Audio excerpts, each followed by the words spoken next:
you have a financial plan, then you have choices. Having choices and setting goals is what leading a successful and happy life is all about. Are you wondering whether you realize your financial goals and build a plan to actually achieve them? Financial expert Warima Mugi is here to offer you some tips.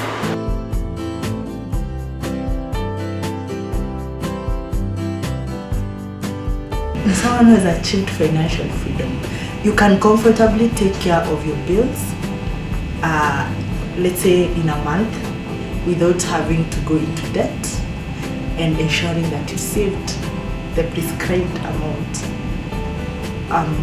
Financials would say 30%, but I know that's a hard one for most of us. 30% is a bit high, but at least you do not incur debt in that month. You make sure that your expenditure and your income go hand in hand, they're in a balance, and also savings.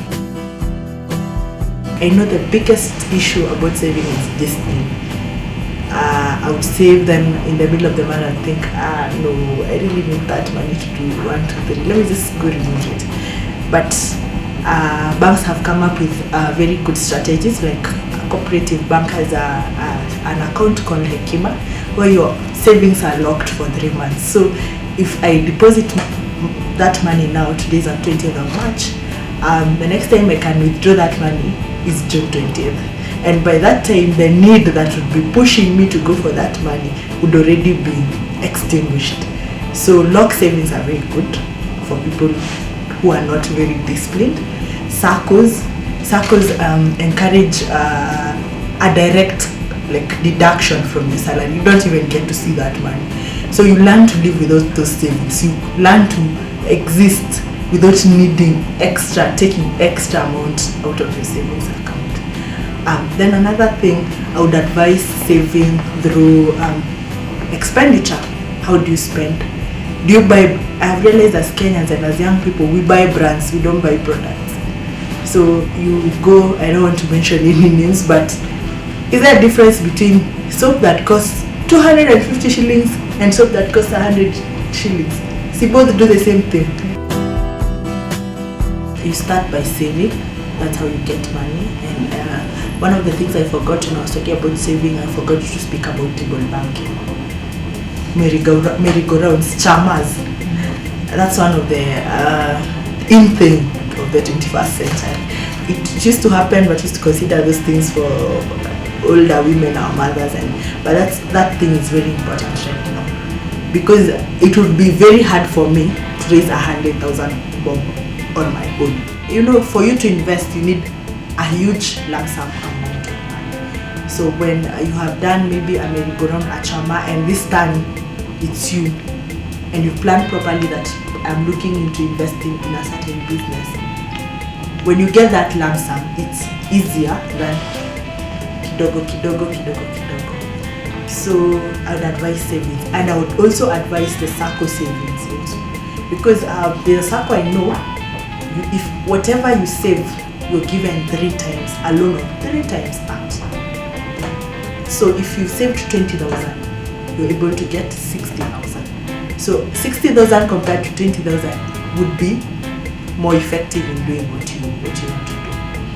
Also, another thing that young people do not really take into consideration, unexpected income. You know, those days, maybe you go for a training, you didn't even know people are being paid, and you get that money. What do we do that money? Hey, I saw that shoe. Now this money is what I'm going to buy that shoe with. No, you need to sit down, think about it. This is money I did not expect. What can I do with it? How can it help me to get closer in achieving my goals? Anytime you're thinking about a business, think about a business that whatever product you're offering, people cannot live without. That's my mantra. Food, despite the corruption in the country, despite what people need to eat, you can never go wrong with food. Kenyans love alcohol a lot. I have discovered that. So that's another business that you cannot go wrong with. So agribusiness, you don't really have to be doing the production. You can be the middleman. Maybe I know a place like I come from Isiolo. So on my way to Nairobi every time, there's a place called Timau. That place has good fresh foodstuffs, tomatoes, potatoes, carrots, peas. I can decide I take a couple of gunias and come with them to Nairobi. Who are my neighbors? Do they need tomatoes? I come and sell to them. Even if you're making 10 shillings more, that's profit. If you're making 10 shillings more, if you sell 100 kgs, that is 1,000 money that you did not have. Businesses take 18 months to break even on average. That's 1.5 years. But most of us, when we've done a business for 6 months and it's not working, we're like, we just can't do this anymore. I am tired. I need to go find something that generates money as quickly as possible. And of course, you might not even make money to make profit the first 2 or 3 months. So you need money to keep things running. That's why you need, if the business costs maybe, let's say 100,000, you need to have like 3 times that or even 5 times that, so that in case things don't go as planned, you're able to inject more money and the business can prosper. But I also would say, also evaluate things. That sometimes that things are just not working. Do not force something that is not working, because in the end you'll have lost money, lost a reputation, many losses that come with it. I insist, have a budget, as small as it is. That's 1,500 or 2,000 shillings that your parents sends you every week or whatever, within whatever time that they send you. Plan for it. There are those fixed costs, There are those fixed costs. Food, how much do you eat? And probably 200. Entertainment, you need to go out, maybe you need to buy something. How much does that cost? Sit down and have a budget of everything. Because when you have a budget, you'll be in a position to account for your money. So we need to live within our means and cut on the unnecessary things that we do not need. We need to stop impulse buying, seeing a shoe on the street and wanting to buy it. If it's not in the budget, it's not in the budget, and that will help you develop discipline. When you abuse credit, you ruin your credit score. It's easy in Kenya, we have CRB. It's real, people get listed in the CRB. The worst is M-Shwari. The worst, I've seen that show, let me just get this loan from M-Shwari, I will pay it. We abuse credit. And every time, credits always have interest. So you end up paying extra than even what you have used. Ask yourself, if any time that you want to get credit, is this really that urgent? Can it wait? Can I get the same thing after some time when I have the money to buy the exact money? Because M-Pesa 7.5%. 7.5% looks like something very small, but it's a lot. It's a lot. And with time, when these things catch up with you, not even when you really now need money on a loan, like maybe you need a mortgage, maybe you need a loan for doing some serious financial investment, you'll not be able to do this because you have abused your credit and you've ruined your credit score.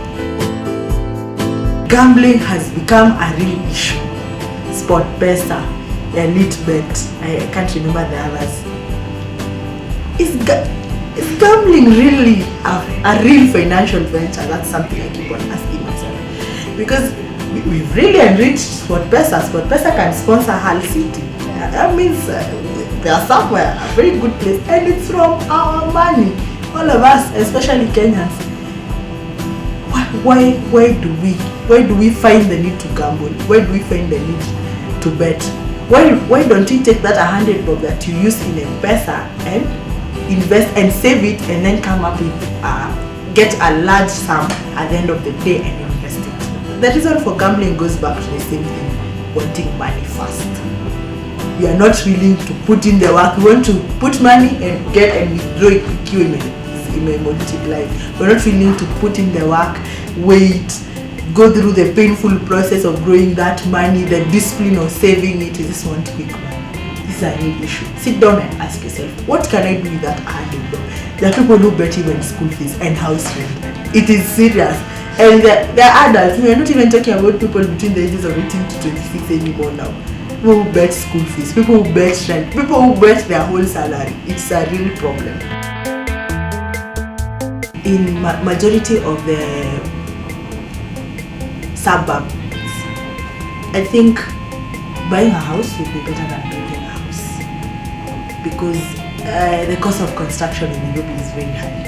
Very high. Getting the stones, the ballast, the sands, it's very, very high compared to buying. Because buying, you're just being given something that is already made, so you just have to pay for it. But it also depends. I would need to evaluate. I would need to know where do you want to buy a house, or where do you want to be, what environment, what estate in Nairobi, because then I would be able to do Adhara. This is what you call real estate finance. I'd be able to do Adhara finance, real estate finance checkup, and be able to determine for you which is easier, which is cheaper. But when it comes back to places in country, anytime build a house, anytime. And then also, sometimes when you're buying a house, there are a lot of things that you don't like about that place. There are a lot of things. Maybe the area, maybe the compound is too small for you. Maybe you needed to put 1, 2, 3 things here. But when you're building your own house, you're able to buy land, decide this side I'll do this other side I'll do this. You're able to be more, to have more say. Taking control of your finances can be intimidating because there's so much to do.